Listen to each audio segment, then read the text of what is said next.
शुरू से।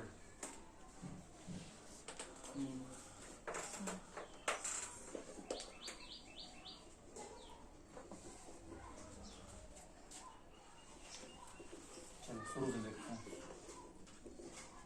इधर अल्फाबेट, इधर वर्णमाला। अल्फाबेट कितने होते हैं? अल्फाबेट में कितने लेटर? 26। अल्फाबेट में कितने लेटर? 26। और इसमें कितने वर्ण? 52।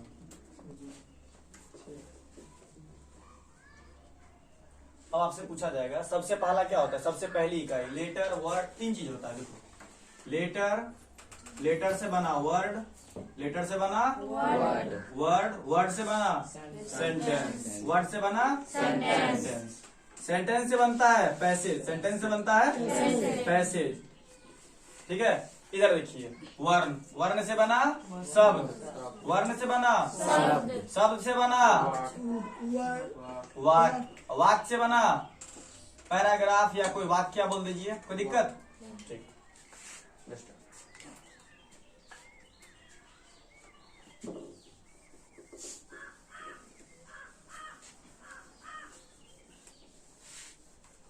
चलो सबसे पहले पूछा जाएगा आखिर अल्फाबेट में कितने लेटर? अल्फाबेट में कितने लेटर? Total 26 letter. अल्फाबेट में कितने लेटर? टोटल 26। तुम सीधा बैठ सकती है। अल्फाबेट में कितने लेटर? 26। अगर बोला जाएगा हिंदी वर्णमाला में कितने वर्ण? 52। तो भारी कौन हुआ? हिंदी। ज्यादा कौन हुआ? जो ज्यादा वही भारी।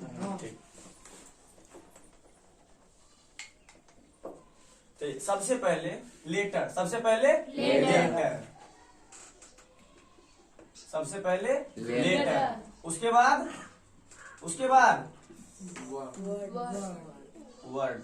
अब आपसे पूछा जाएगा अल्फाबेट में लेटर किसे कहते हैं? अल्फाबेट में लेटर किसे कहते हैं? अल्फाबेट की सबसे छोटी इकाई को लेटर बोलते हैं। अल्फाबेट की सबसे छोटी इकाई को लेटर बोलते हैं। जैसे A, B, C, D, E, मतलब अप टू जेड तक, अप टू जेड तक। ठीक, चलिए कुछ लेटर मिलके क्या बनता है? एक वर्ड बनता है, एक वर्ड बनता है। अब बोला जाएगा वर्ड किसे कहते हैं? अब बोला जाएगा वर्ड किसे कहते हैं? वर्ड को हिंदी में क्या बोलते हैं? शब्द। वर्ड को हिंदी में शब्द, और लेटर को हिंदी में अक्षर। लेटर को हिंदी में अक्षर या वर्ण, अक्षर या वर्ण। समझ में आ रहा है? चलिए अब बोला जाएगा वर्ड कहते किसे हैं? वर्ड कहते किसे हैं? चलिए हम लिख सकते हैं वर्णों के सार्थक मेल को हम शब्द कहते हैं। वर्णों के सार्थक मेल को शब्द कहते हैं। वर्णों के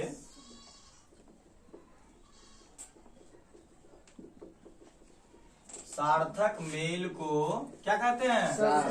शब्द कहते हैं। या वर्णों का वैसा मेल, वर्णों का वैसा मेल जो हमें कुछ अर्थ बताता है। वर्णों का वैसा मेल जो हमें कुछ अर्थ बताता है, उसे हम शब्द कहते हैं। इंग्लिश में क्या बोलेंगे? इंग्लिश में हम आसान भाषा में लिख सकते हैं a group of word, a group of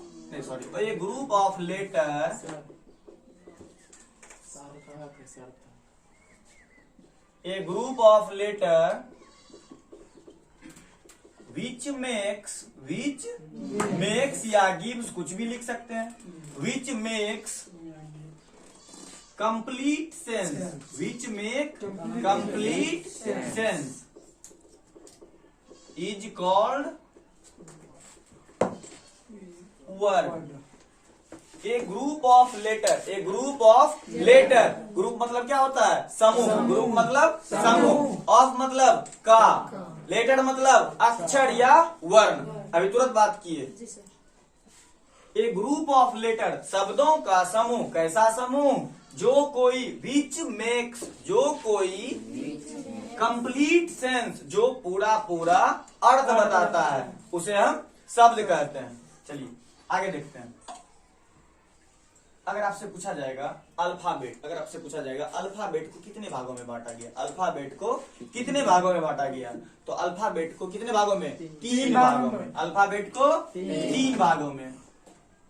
चलिए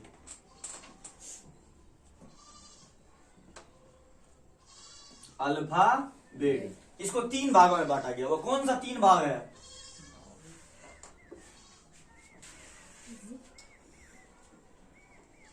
पहला वॉवेल, दूसरा सेमी वॉवेल, तीसरा कॉन्सोनेंट। कोई दिक्कत? Vowel, semi vowel, consonant. इसी को हिंदी में जब चले जाएंगे, वॉवेल को बोलेंगे स्वर वर्ण, कॉन्सोनेंट को व्यंजन वर्ण और सेमी वॉवेल को अर्ध स्वर, अर्ध स्वर। अब वॉवेल कितने हैं? 5 कौन सा? ए, ई, आई, ओ, यू। छठा भी कोई है? नहीं ना। और consonant? 2। Semi vowel, semi vowel 2, semi vowel 2, W और वाई। तीसरा नहीं ना कोई। लेकिन कॉन्सोनेंट कितने हैं? कॉन्सोनेंट वॉवेल और सेमी वॉवेल को छोड़ के जितने हैं सारे कॉन्सोनेंट है, सारे कॉन्सोनेंट है। वॉवेल किसे कहा जाता है? वॉवेल स्वर वर्ण किसे कहा जाता है? वह वर्ण जिसके उच्चारण में किसी दूसरे वर्ण की सहायता की आवश्यकता ना पड़े उसे हम स्वर वर्ण कहते हैं। लेकिन व्यंजन वर्ण, व्यंजन वर्ण जो दूसरे वह वर्ण जिसका उच्चारण करने में स्वर वर्ण की सहायता लेनी पड़ती हो, बगैर उसके व्यंजन वर्ण कुछ नहीं। किसके? स्वर वर्ण के। ठीक। अब एक बच जाता है सेमी वॉवेल, एक बच जाता है semi vowel. Semi vowel, semi vowel, अगर सेमी वॉवेल कॉन्सोनेंट का भी काम करता है और वॉवेल का भी काम करता है, कॉन्सोनेंट का भी काम करता है और वॉवेल का भी काम करता है। समझ रहे हैं ना?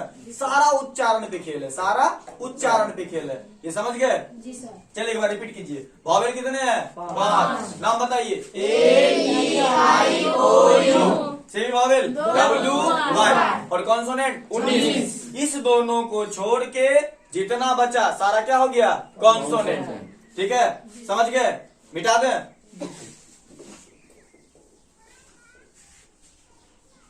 अब बोलिएगा वर्ड का, जैसे हम शब्द का परिभाषा लिखे हैं ना, शब्द का परिभाषा। चलिए अब हम इसका एग्जाम्पल देखते हैं, अब इसका एग्जाम्पल देखते हैं, अब इसका एग्जाम्पल देखते हैं।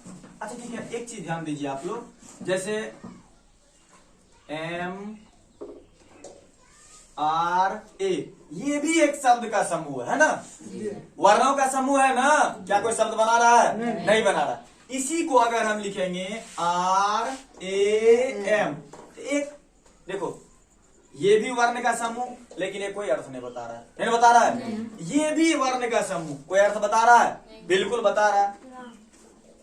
या देखो इसमें भी एम आर ए, इसमें भी एम आर ए, लेकिन ये राम बन जा रहा है और ये कुछ नहीं बन रहा है। क्या इसको हम एग्जाम्पल में लिखेंगे? नहीं। ये शब्द हो सकता है? नहीं। चलिए दूसरा देखिए, दूसरा हम एप्पल लिखते हैं। एप्पल का स्पेलिंग?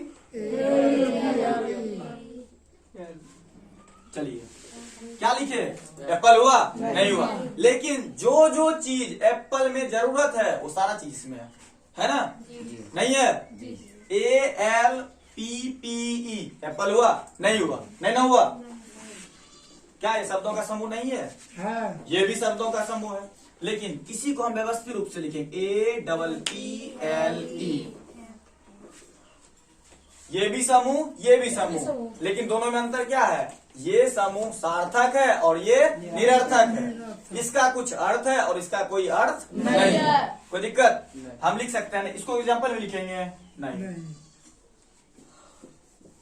चलिए लिखिए एप्पल, बॉल, बॉय, गर्ल।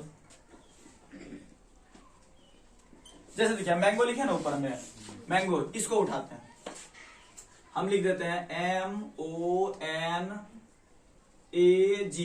देखिए आप गौर से देखिए, 1 2 3 4 5, यहां भी देखिए 1 2 3 4 5, यहां भी 5 समूह, यहां भी समूह एक ही है, वर्ण 5 है, लेटर 5, इसमें भी 5 लेटर, इसमें भी 5 लेटर, लेकिन दोनों में अंतर क्या है, ये निरर्थक है और ये सार्थक है। ये हमें कुछ अर्थ बताता है, मैंगो मीन्स आम, लेकिन ये कोई अर्थ बता रहा है नहीं। समझ गए? जी सर। चलिए अब आप लोग खुद समझदार हैं। ETC कोई दिक्कत नहीं ना? इसको मिटा दें। सबसे पहले लेटर, लेटर के बाद वर्ड, वर्ड के बाद आता है सेंटेंस, वर्ड के बाद आता है सेंटेंस। साफ करें इसको।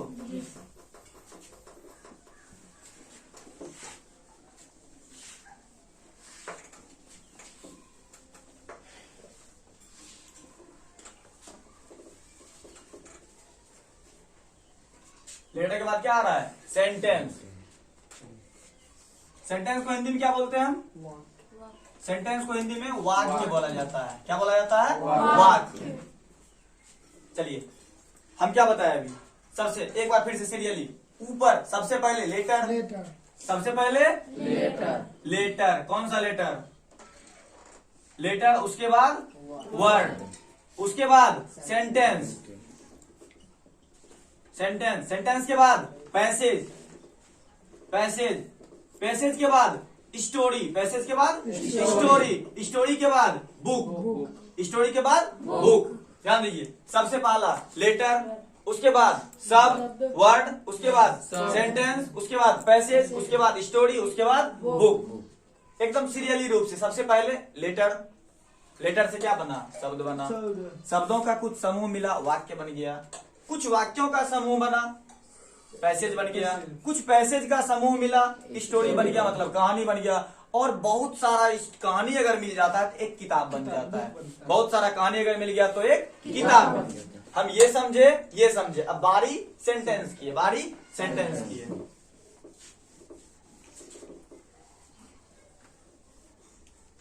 अच्छा वाक्य हम किसे कहते हैं? वाक्य किसे कहते हैं? सबसे पहले हम हिंदी में लिख, सबसे पहले वाक्य किसे कहते हैं? शब्दों का वह समूह जो पूरा अर्थ बताता हो, जो पूरा अर्थ बताता हो, उसे वाक्य कहते हैं। क्या कहते हैं उसे? वाक्य कहते हैं। यहाँ तक कोई दिक्कत नहीं ना? अब ध्यान दो, जैसे राम खाता आम है, कोई वाक्य बन रहा है? नहीं बन रहा है, कोई मतलब निकल रहा है इससे। लेकिन इसी को हम व्यवस्थित रूप से लिखेंगे, राम आम खाता है। चलो ये सही होगा, ये सही होगा, नीचे वाला सही होगा, क्योंकि इसका कोई अर्थ नहीं निकल रहा है। अर्थ अगर निकल भी रहा है सिर्फ समझने भर, व्याकरण शुद्ध नहीं है, चलिए अब देखते हैं इंग्लिश में सेंटेंस। इंग्लिश में सेंटेंस में देखिए, ए group of word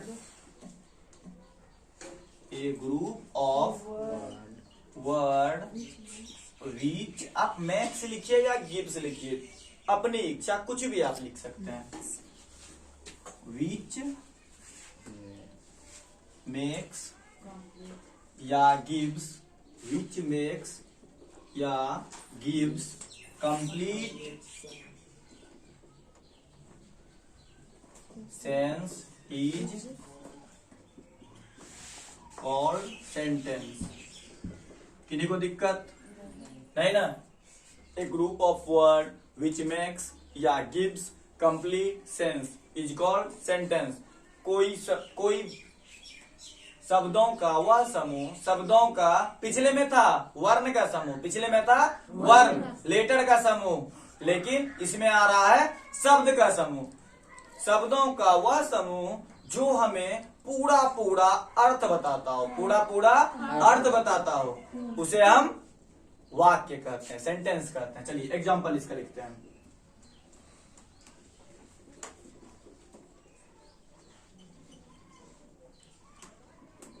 Ram Yeats mango. देखिए ये भी वर्ड है, ये भी वर्ड है, ये भी वर्ड है। वर्ड का एक ग्रुप है, वर्ड का एक ग्रुप है। दूसरा आप लोग बताइए तो, Sita Yeats mango, Sita Yeats mango. तीसरा बोलिए तो, I play cricket, I play cricket, I play cricket. कोई दिक्कत? समझ गए सेंटेंस? चलिए मिटा दें इसको, मिटा दें, आगे।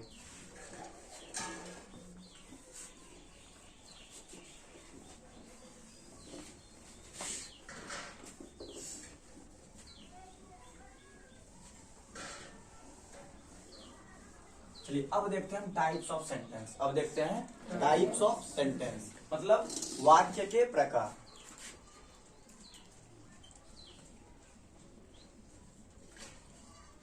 Types of sentence, types of sentence मतलब वाक्य के प्रकार। समझ में आ रहा है सबको? कोई दिक्कत? वाक्य के कितने प्रकार के होते हैं? बोला जाएगा how many types of, how many types of sentence, how many types of sentence. क्या लिखेंगे? नॉर्मली मतलब नॉर्मली देखते हैं, ऐसे साथ भी हो जाएगा। Normally there are 5 types of sentence, there are 5 types of sentence. चलिए पहला सेंटेंस लिखते हैं, हम लिखेंगे ना, there are 5 types of sentence, 5 types of sentence. चलिए पहला अफर्मेटिव, पहला अफर्मेटिव या इसको असर्टिव भी बोलते हैं। क्या बोलते हैं इसको? असर्टिव सेंटेंस भी बोलते हैं। ठीक है, पहला अफर्मेटिव, दूसरा इम्पेरेटिव, दूसरा इम्पेरेटिव।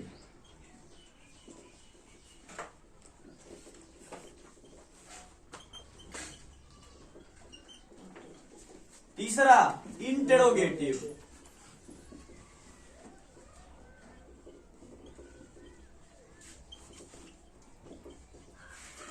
चौथा ऑप्टेटिव, चौथा ऑप्टेटिव।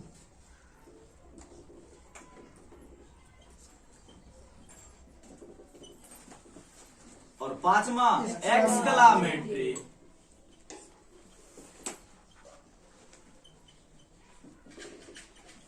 चलिए कुछ इसमें छूट रहा है, कुछ इसमें छूट रहा है। आप लोग बोलिएगा सर निगेटिव सेंटेंस भी होता है, निगेटिव सेंटेंस भी होता है, लेकिन उसको हम इसमें नहीं डालेंगे। निगेटिव सेंटेंस का काम है किसी भी सेंटेंस में, अगर निगेटिव सेंटेंस को किसी भी सेंटेंस में अगर लगा देंगे तो वहां नकारात्मक थिंकिंग आ जाएगा, नकारात्मक थिंकिंग आ जाएगा। जैसे अफर्मेटिव, जैसे अफर्मेटिव, अफर्मेटिव का निगेटिव, अफर्मेटिव में जैसे नॉट लगा देंगे निगेटिव बन जाएगा, बन जाएगा ना? क्या उसको भी लिख दें?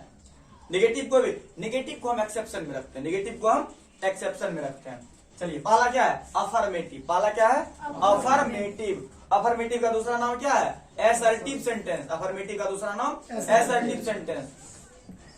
ये पांचों दिख रहा है? क्लियर है? आगे बढ़ जाए? ठीक। अब पहला देखेंगे अफर्मेटिव, पहला देखेंगे अफर्मेटिव। इसको मिटा देना। पहला सेंटेंस क्या है? अफर्मेटिव। अब देखते हैं अफर्मेटिव कहते किसे? अफर्मेटिव सेंटेंस को हिंदी में कथनात्मक वाक्य भी कहते हैं। सेंटेंस पहला,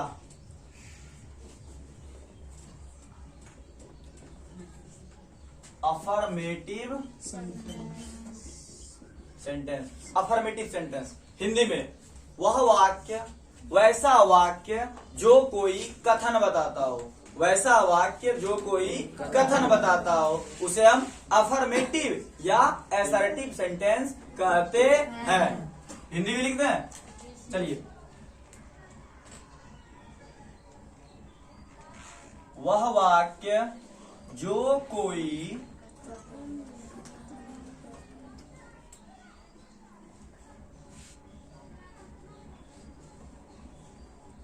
कथन बताता हो उसे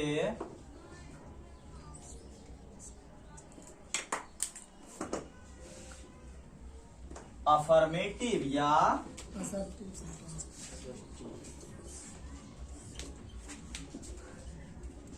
असर्टिव सेंटेंस कहते हैं। जैसे वह खाता है, वह खाता है, इसमें कोई नकारात्मक है नहीं। जैसे नॉट लगा देंगे, वह नहीं खाता है, निगेटिव सेंटेंस बन गया। निगेटिव समझ में आ गया क्या है? कोई दिक्कत नहीं ना। चलिए हिंदी में उदाहरण, इंग्लिश पहले लिख देते हैं, उसके बाद हम हिंदी बता देंगे। अफर्मेटिव, ये सेंटेंस एक लाइन, बस एक लाइन समझना है, ठीक। ये sentence which gives statement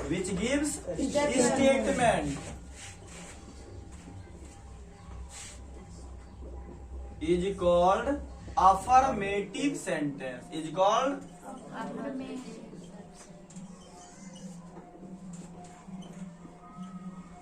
a sentence which gives statement is called affirmative sentence। जैसे पहला कोई एग्जांपल ले लेते हैं हम, कोई एग्जांपल हिंदी बोलिए तो आप लोग कोई वाक्य जिसमें ना नकारात्मक होना चाहिए, ना प्रश्नात्मक होना चाहिए, और ना तो विषमयादि बोधक होना चाहिए। नॉर्मल नॉर्मल, मैं खाता हूँ, मैं खाता हूँ, तो खाओ, मैं खाता हूँ। आई ईट, नॉर्मली ये किस टेंस का है? प्रेजेंट इंडेफिनिट का है, प्रेजेंट इंडेफिनिट का है। आई ईट। उसके बाद मैं पढ़ता हूँ, मैं पढ़ता हूँ। I read. तुम सोते हो, तुम सोते हो।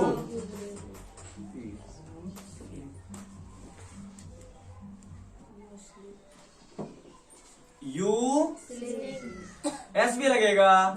नहीं। क्यों नहीं लगेगा? क्योंकि you third person singular number नहीं है। एस और ईएस का प्रयोग हम बताए थे थर्ड पर्सन सिंगुलर नंबर में ही होता है, अदरवाइज किसी में नहीं होता है, ठीक। यहां तक ठीक है? क्लियर है? आगे बढ़ जाए। इसमें देखो कुछ नहीं है, बस एक कथन बताया जा रहा है, स्टेटमेंट दिया जा रहा है। आप थाने जाएंगे ना, वहां आपसे स्टेटमेंट लेगा, समझ रहे हैं? किसी का मर्डर कर दीजिए, किसी के घर में चोरी कर लीजिए, थाने चले जाइए, वहां आप जो बोलेंगे वहां लिखेगा, दरोगा जो रहता है वो लिखेगा, समझ रहे हैं? उसको भी स्टेटमेंट बोलते हैं।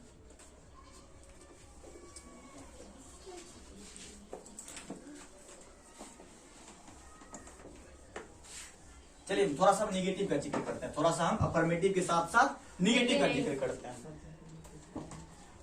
निगेटिव क्या उस 5 में हम लिखे हैं, अगर हम निगेटिव को जोड़ते हैं, अगर हम निगेटिव को भी जोड़ देते हैं तो टोटल, फिर हमको इंटेरोगेटिव निगेटिव को भी जोड़ना पड़ जाएगा, नहीं जोड़ना पड़ जाएगा? निगेटिव को जोड़ेंगे तो इंटेरोगेटिव निगेटिव भी जोड़ना पड़ जाएगा, तो बन जाएगा टोटल 7। टोटल 7। आप बोल सकते हैं there are 7 types of sentence, बोल सकते हैं, कोई दिक्कत नहीं है, लेकिन जनरली 5 ही बताया, जनरली 5 होता है। अरे ये तो बाद में आया है ना। थोड़ा सा निगेटिव का जिक्र देख लेते हैं।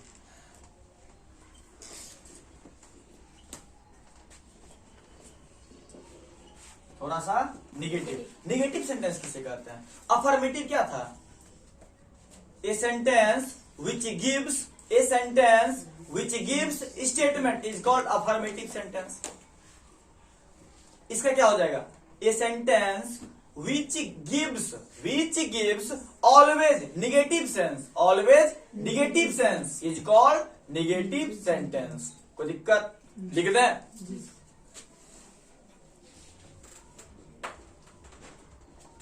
A sentence which gives always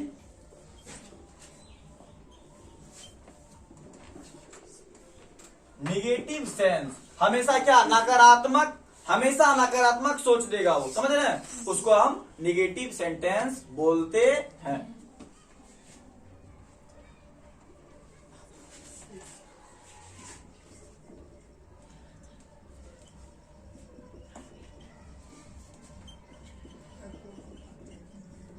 negative sentence. Any problem? आगे बढ़े, चलिए एक एग्जांपल लीजिए। उसमें पहला एग्जांपल क्या लिए थे हम? चलिए, मैं खाता हूँ, मैं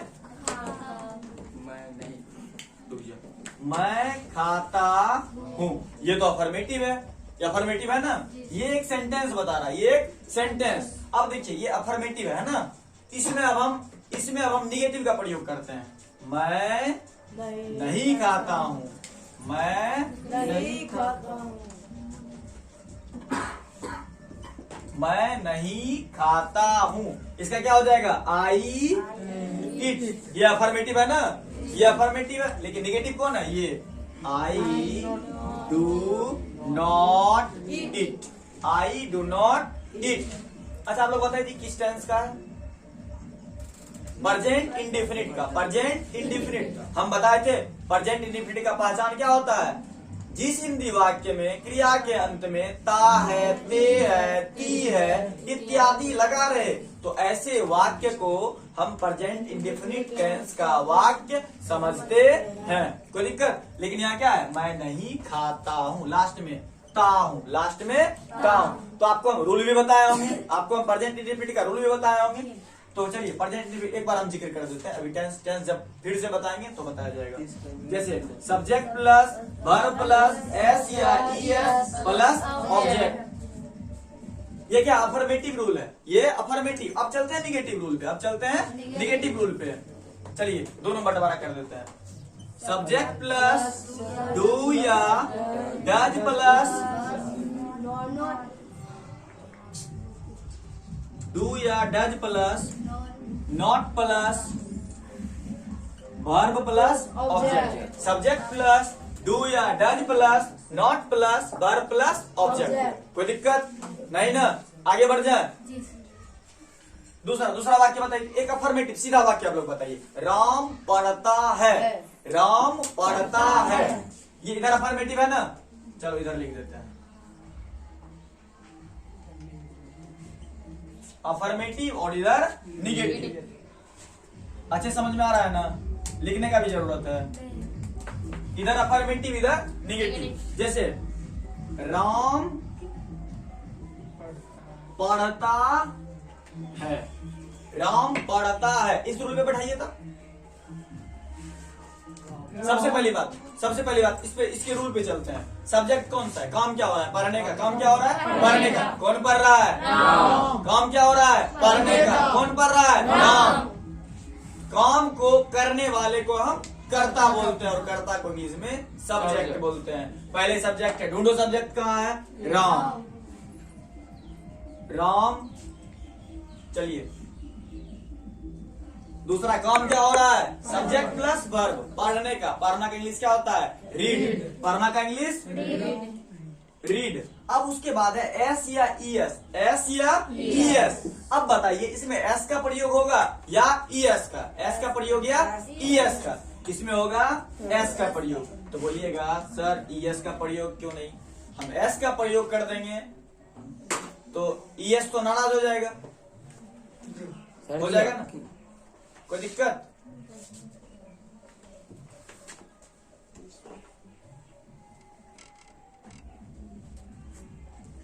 राम रीड्स, राम रीड्स। और इसके बाद चलते हैं, इसके बाद और हाँ यहाँ एस क्यों लगा और ईएस क्यों नहीं लगा थोड़ी देर में बताएंगे आपको। पहले इसको क्लियर कर लेते हैं उसके बाद। और उसके बाद जस्ट इसका नेगेटिव, राम नहीं पढ़ता है, राम नहीं कहां से पढ़ेगा? राम नहीं पढ़ता है। इसका रूल क्या है? सब्जेक्ट प्लस डू या does plus not plus verb plus object.